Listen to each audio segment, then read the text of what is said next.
જૂનાગઢ શહેરને વર્ષો જૂની રેલવે ફાટકોની સિરદર્દ સમાન સમસ્યામાંથી મુક્તિ મળવા જઈ રહી છે।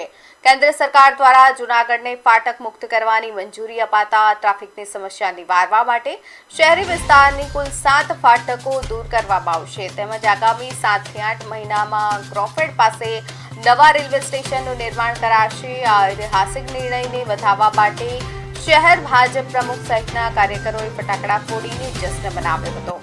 ઉલ્લેખનીય છે કે ભૂતકાળમાં પૂર્વ સાંસદ મોહનભાઈ પટેલ અને ભાવનાબેન ચીખલિયાએ આ માટે લાંબી લડત આપી હતી, જ્યારે વર્ષ 2022માં ધારાસભ્ય સંજય ગોરડિયાએ 2027 સુધીમાં શહેરને ફાટક મુક્ત કરવાનો વાયદો કર્યો હતો।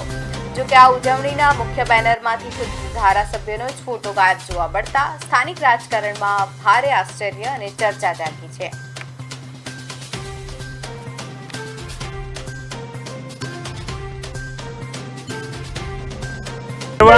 સુશાસન અને જન કલ્યાણના 12 વર્ષ આજે પૂરા થયા। આજ રોજ નરેન્દ્રભાઈએ દેશના વડાપ્રધાન તરીકેના શપથ લીધા હતા।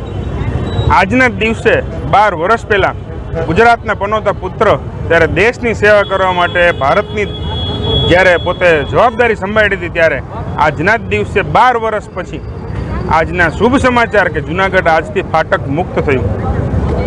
આ ખૂબ મોટા સમાચાર જૂનાગઢ મહાનગર માટે છે, ખૂબ આનંદની વાત છે। જૂનાગઢ માટે આજે એટલા બધા સારા સમાચાર છે કે જે ટ્રાફિકની સમસ્યા હતી, જૂનાગઢ જે 2 ભાગમાં થઈ જતું, જૂનાગઢમાં જે લોકોને વારંવાર જે ફાટકને કારણે અડચણો આવતી, આ બધી સમસ્યાઓનું આજથી કેન્દ્ર સરકાર દ્વારા આજના જ દિવસે આ શુભ સમાચાર આપણને મળ્યા છે।